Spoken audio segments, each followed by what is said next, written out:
Hello, everyone. My name is Amelie Shawat. I run the socials for Broken Spoke Film House. Today, I am with Todd Wallace, one of the cinematographers, editors, composers, and actors on the upcoming short film Wake Up Dolores. He just won Best Director of Photography at Bridgefest for Wake Up Dolores. Congrats, Todd. How are you doing today? Thank you very much.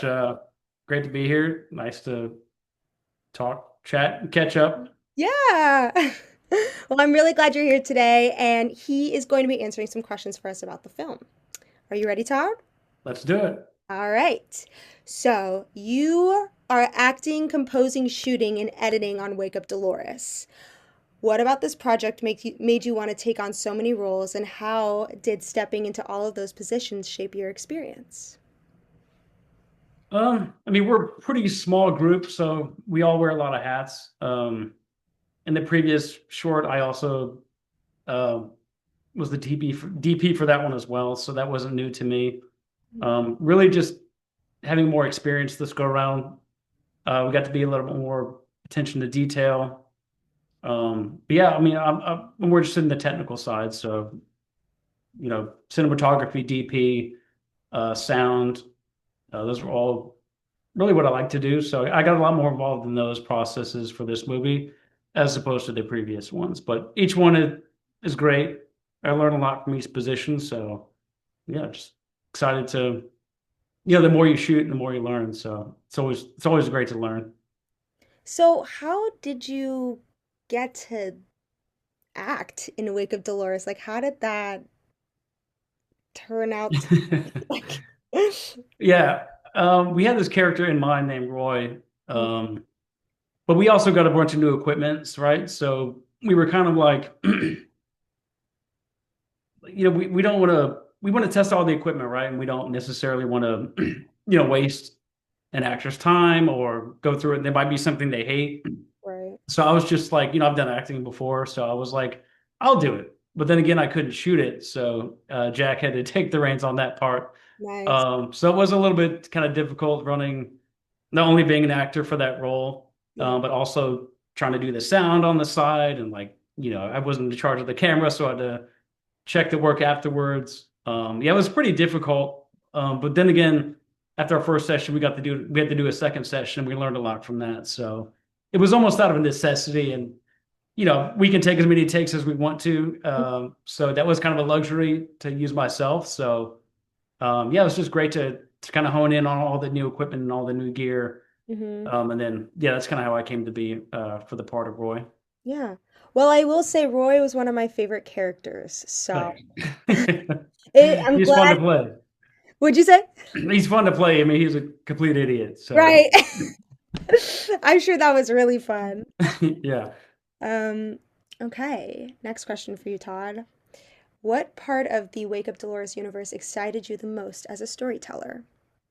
I think introducing new characters was great because with Dolores, Juliet, she was kind of our anchor to tie into the previous film. Right. But just seeing her sisters, introducing her sisters, the mother concept Mhm. was really cool. Also, we have more locations this time, Mm. inside and outside. So the last movie was just two locations. Now we're up to like five or six. They each had their own challenges, but their own rewards Mm. as well. So yeah, just having more locations, more characters.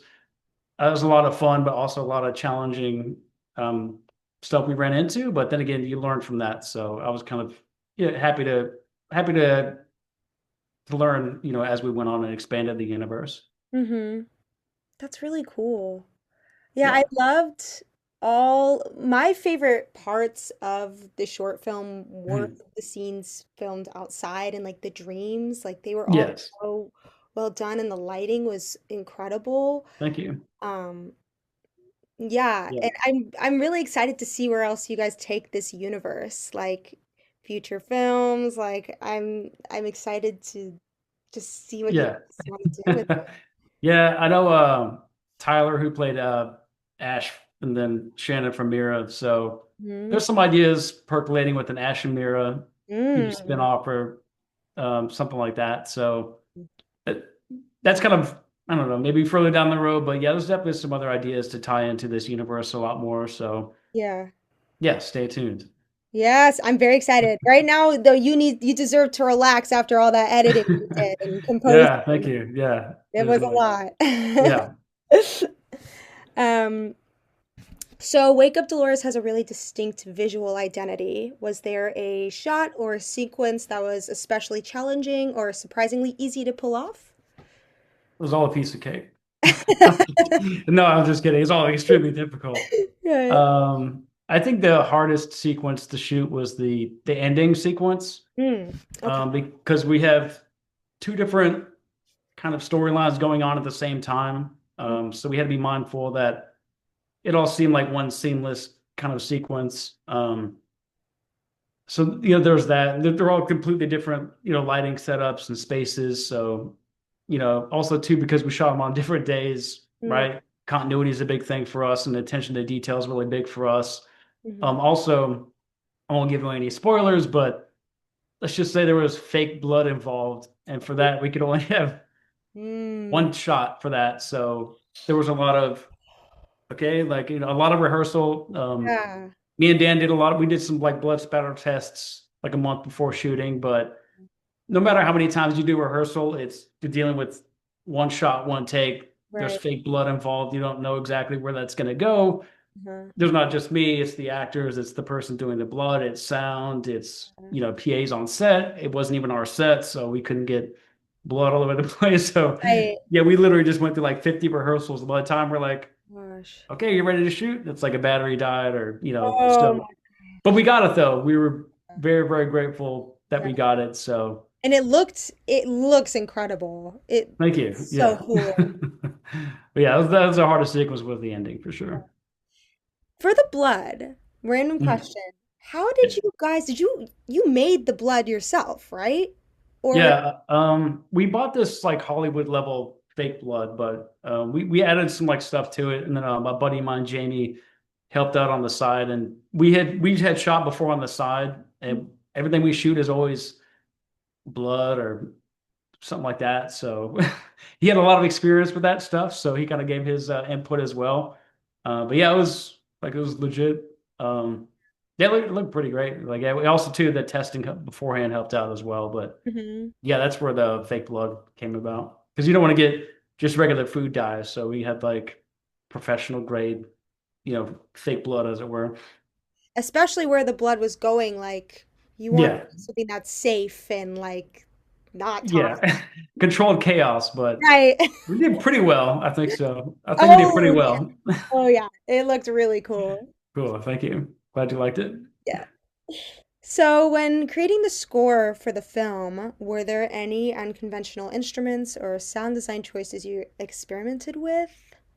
Um, Early on, I know Jack and we had the idea of using synthesizers or synths. Um, Pretty heavily. We both have music backgrounds, so we kind of wanted to experiment with that because while we do have elements of our futuristic elements, we also this was based off of like 80s horror and suspense. So I think synths could cover that pretty well on both sides. I know for me personally, a lot of influences I had were Kyle Dixon and Michael Stein. They do Stranger Things. Mm, John Carpenter is a really big inspiration for me yeah. because he writes his own music. He also did horror movies. My favorite movie is well, one of them is the Thing, which he Okay. did. So that was a really big inspiration for me. And then also Junkie XL has a pretty wide synth collection. Hmm. So yeah, we just had the idea. Let's see how far we can push the synthesizers, and that's I think pretty much what we had started with. And I mean, there's a couple other elements outside of synths, but yeah, Hmm. that was our main inspiration was to we had that idea pretty early on, so that's where the music score came from. Great. And for those of us who don't know what a synthesizer is, can you Yeah, explain? yeah, yeah. So it's kind of like an 80s kind of electronic keyboard. Oh, gotcha. Gotcha. Um, Roland, who they basically brought back a whole series from like the 80s and early 90s, Mhm. maybe even 70s perhaps, but they kind of reissued them into a lot smaller format, so you don't have to have these huge keyboards. So we got a few of those. But we try to have a wide range So that's the thing about synths. Each one has their own very particular character for it. So, this particular model has a certain sound, it has a certain range to it. So because we got a few different kinds, we were able to get a pretty wide range. But yeah, it's you feel like just feel like the kind of 80s to it. So if you hear these kind of 80s electronic kind of pianos kind of sounds, that's probably a synthesizer. So that was our big inspiration for the score was to use those. And it worked out great because you have an idea until you get in there and then it Hmm. may or may not work out, but luckily it did. So they're really happy with the way that came out. Yeah. And with the score, like how long in total did it take for you to finish it? The score, probably 2 or 3 months. I mean, we started from scratch. There were a couple ideas throughout the way. I know, like when Jack and Zoe did the intro, that was very heavily influenced on Blade Runner 2049. Mm, okay. So yeah, it's another inspiration to Blade Runner, that whole universe. So, like I said, that was a pretty big inspiration. The first thing I wrote was used in the it's we call it the heart to heart. It's with Juliet and Trinity towards the end of the film when they're in the room talking and that back and forth. That was the first thing I wrote, Hmm. and that was yeah, Kyle Dixon and Michael Stein were pretty big inspirations for that. Yeah. And yeah, and then throughout the middle, a lot of the dream sequences, John Carpenter Hmm. was a big inspiration. So kind of a few different elements kind of sprinkled in. Yeah. That's really cool. And I see it and I hear it, like, especially watching the new season of Stranger Things. I'm like, wait, Yeah, this sounds very yeah, familiar. Like, same kind of yeah, echoiness or the sound. I don't know how yeah. to explain it, but yeah. Yeah, it's very, very distinct. And Mhm. yeah, you can kind of go a few different ways with it. But yeah, we try to incorporate super heavy and suspenseful and then kind of lighter because that's what's great because we have such a weird dichotomy with horror slash suspense slash sci-fi. We have elements where like if you notice George's headphones or Megan's headphones, that I think those are based off like an 80s pair of headphones, yet they're kind of futuristic and they're Androids. So Yeah. we have these kind of old school elements baked in with kind of new technology, like with the Turing, with the assimilation test, Yeah. very futuristic, but Mhm. you know, Megan has on old school headphones. Yeah. She's probably listening on like on an iPod. Mother has the old school phones, so Right. there's a little bit of mix of both, and I think the sense and the score hopefully conveyed, both of those kind of eras. Oh yeah, I hear it. And I'm currently staying with my grandfather. I'm pretty sure he has those headphones somewhere in this room. Like he Yeah. definitely does. And like one of the CD players that you like plug into Right. it. Yeah, So yeah, yeah, for sure. that's really cool. Yeah. Okay, last question for you. If you had to describe Wake Up Dolores in 3 words, what would they be and why? Um, I got this from we had a couple, private screenings. I had a friend say it was suspenseful. Mm. So she said she was on the edge of her seat the whole time. So, and what she thought was going to happen didn't happen and stuff came out of left field. So yeah, the fact that she was just like suspended, she even literally said I was on the edge of the couch the whole way through, which was nice to hear. Also, I hear a lot like atmospheric, I guess, like you brought up earlier with the different tones between Yeah. what's real life, what's the dream, what's fake, what's reality. So we put a lot of time and effort and detail into, the cinematography, right? We try to make it kind of clear, Hmm. sort of. There was a line to whether or not this is real or not. Is it a dream or not? So atmospheric. Um, and I guess the last thing kind of, I don't know, maybe captivating, kind of thought provoking. I mean, it is kind of a weird, story, but also too, we try to make it at least somewhat relatable. That's the thing about us is we come up with a situation and we're like, how can we make it weird? How can we make it a little bit off? So, maybe hopefully most people have a sibling or a cousin or something that they can relate to. Like I get a lot of even the friends who have seen it who weren't in it, right? They were like, "Oh, I relate to George's character the most," or Dolores. I had a conversation like that with my own friend or something like that. So yeah, it's just that weird, dichotomy of what's real and what's not. It makes you think, hopefully. So Oh I've yeah. got that quite a bit where I even had a friend where they said the three friends who watched it together, they talked for an hour afterwards about both movies, and so there's a lot of thought provoking that went there. So Oh yeah. yeah, they kind of captivating, thought provoking, yeah, suspense and atmospheric. Oh yeah. So maybe there's more than three, but that's No, just what I've gotten so I far. loved it. I love your answer. And it is very provoking, and a lot of the answers I've gotten from the actors and Mhm. Dan about AI, like that really gets you thinking, and like the robots and like all of it's very it's the story is, it's fiction, but it's also very real at the same time and very present with what's like going on in today's society with, robots and technology advancing, and it's just way beyond anything I ever expected. Right. It's just it really, really gets you thinking. And it's scary.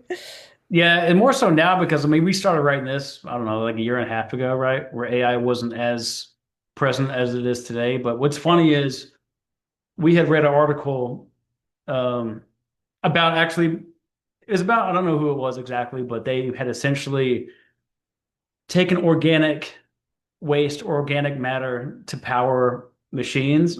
Mm, And so that was the idea of like, the androids, the whole afterlife concept came from that, where in our case, we're using like organic matter as like humans, but it's the same thing applies. And we read that it was like somebody had done that somewhere. So mhm, it's not too far fetched from reality, although a little bit of it is. But that's the whole thing is we try to make something that's grounded that most people can relate to, or like you said, read something about AI, but yeah, even a year and a half ago, it just wasn't as prevalent, but it mhm. kind of was there. But yeah, it's just kind of now that we're in this day and age, right? It's kind of gotten more prevalent. So It's huge yeah, now. it's just kind of funny to see, also scary at the Yeah. same time. But yeah, a lot of what we do is kind of grounded in some type of reality, or Mhm. we want somebody to relate to it in a certain way, whether it would be a family member or a conversation of friends. So that's at the crux of what we write is stuff like that. And I think that's so important to tell this story right now with everything that's going on. And Yeah, for a lot of sure. people are going to hear that and relate to it, even though Yeah. it's about robots. Yeah, they're not evil corporations, Right. yeah. But no, yeah, I agree with you 100%. Well, those were all my questions for you. Thank you so much, Todd. It was so great chatting with you, and congrats again on your award. Very, very well deserved. And I can't wait for everyone to see your work on the big screen. Yeah, thank you for taking the time. Hello to everyone watching, and Yeah. yeah, I mean, can't wait. Once we get on the film festival circuit, we'll be able to share it publicly. But for now, we'll keep teasing posts. Thank you to Amelie's for all the hard work that you do for putting these together, interviewing the cast and crew, all that you do on our socials. So very happy and proud of you to have you on the team. To Thank really you. appreciate all that you do. Thank you. And for anyone else who's stuck with this or just finding us out now, really appreciate it and look forward for more to come. We've got quite a few projects up our sleeves, so there'll be a lot more. Oh, yes. Everyone stay tuned and stay tuned for more awards to come as well. Yeah. This film is going to sweep. I know it. Already tons of awards coming in. So, It's all been very nice so far. I think we're our own worst critics. So oh, there's a couple of shots in there or two that I'm like, could have done better that way, or maybe we learned something that day. So well, it's always nice to hear, but yeah, it's just getting a reaction, good, the bad, the ugly. I always appreciate. So, yeah, appreciate it. Thank you. so lots of good, lots of good. And make sure to follow the Broken Spoke Film House Instagram and TikTok for more behind the scenes interviews and updates on the film. All Yep. right. Smash that like and subscribe. Isn't that what Oh they say? yeah, smash Yeah. that like and subscribe. Yeah, isn't that what they say? I don't know. Yep, exactly. Yeah. Trying to keep up with it. I'll just stay in my own little world, Oh, that but was great. I loved it. I loved it. I have to keep that in now. yeah, smash that like and subscribe. Smash it. All right. Cool. All right. Thank you. Thank you.